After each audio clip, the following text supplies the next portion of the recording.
হেসেলি স্বাগত। আমরা যারা কর্পোরেট লাইফ 10-এর সাথে বিলং করি তাদের জন্য এই রান্নাটি আমি প্রায় করি। এই রান্নাটি আগে থেকে নুন হলুদ মাখিয়ে মাছ ভেজে নিয়েছি। সেই তেলেতেই রসুন কুচি, লঙ্কা কুচি, পেঁয়াজ কুচি দিয়ে নেব।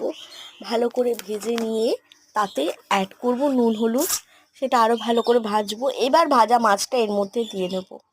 আমাকে আজকে কমেন্ট করে জানিও কিন্তু বন্ধুরা, কারা কারা আমার মতো খুব ইজি পদ্ধতিতে এই মাছটি রান্না করেছো। ভালো করে মশলা কষানো হয়ে গেলে এবার এতে একটু জল অ্যাড করে দেবো। আগের থেকে ধনেপাতা কুচি কেটে রেখেছি, ধনেপাতা কুচি এর মধ্যে অ্যাড করে দেবো। ট্রাই করে দেখো বন্ধুরা, সত্যি বলছি এটি খেতে খুবই অসাধারণ লাগে।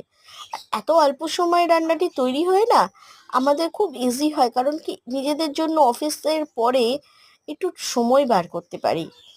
এইভাবে আমি মাংসও অনেক সময় করে থাকি খুব ইজিলি। আমাকে